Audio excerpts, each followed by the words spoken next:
علی خود راجع به کارت توضیح بده. بیزنس جدیدت. خونه که گرفته بودم اولش از یه کاری در اومده بودم، بعد اون خونه رو گرفتم. آره.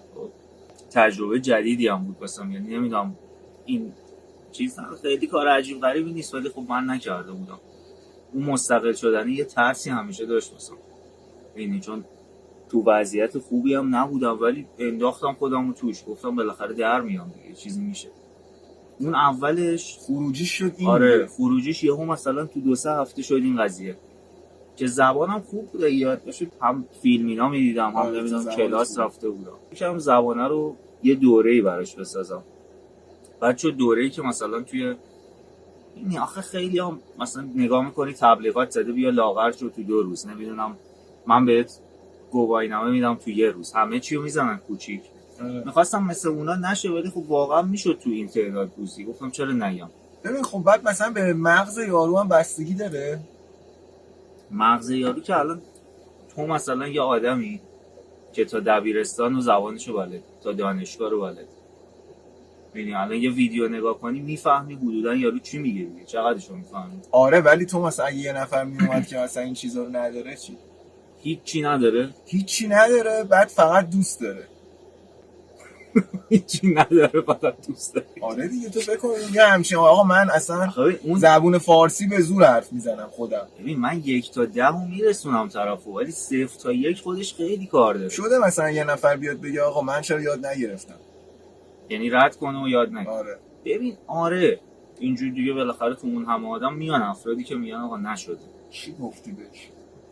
بحث چی گفتن نیست، آخه من میدیدم که یارو انجام نمیده اون کاری که بهش میگم، وقتی انجام ندید دیگه معلومه یاد نمیگیره. مغزش این نمیکشه چی؟ دیگه ببین هر آدمی مغزش یه مقداری رو میکشه. رانندگی خودش یه کاریه دیگه، شما اگه مغزت میکشه رانندگی کنی پس مغزت اونم میکشه. اگه خونه افتادی هیچ کاری نمیتونی بکنی پس این کار من به دردت نمیخوره. ولی قبلش اینا رو بهش میگفتی یا تو دام مینداختیشون؟ نه چرا تو دام، تو چیز، تو اینستا همه رو میگم. من اصلا میگم اگه اینجوری فلان نیا تو دوره ما. پیج تو بگو، میخوای اسم تو کسایی که ببین بچه‌ها پیج 22 days underline eng تو اینستاگرام، اونجا فعالیت میکنیم. یه دوره آره اینجا مینویسم یه دوره 22 روزه 22 جلسه‌ای برای زبان. اینجا راحت‌تر میام. من حتی تو خود اینستا گفتم اگه شما هیچی یعنی مدرسه رو هم نخوندی، ایت ایزم بلد نیستی، اصلا نیا تو دوره. اگه اون یه ایت ایز مثلا حسن و بلدی اون موقع بیا، چون اونجا برات فایده داره. الان تو مثلا میتونی بیای نمیدونم یه کسی که اندازه تو بلده یا کمتر.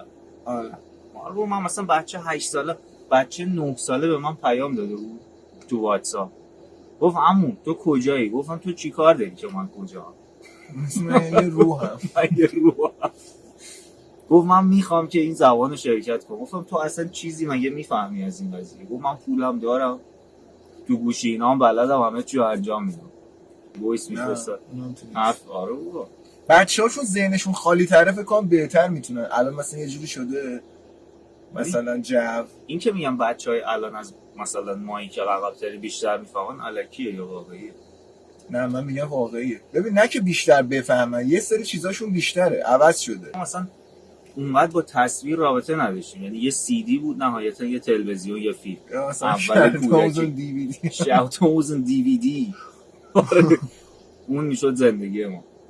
الان یه بچه 2 ساله فامیلمون اومد گوشه و واکر اینجوری که میکنی زوم کنه، اونش هم بلده.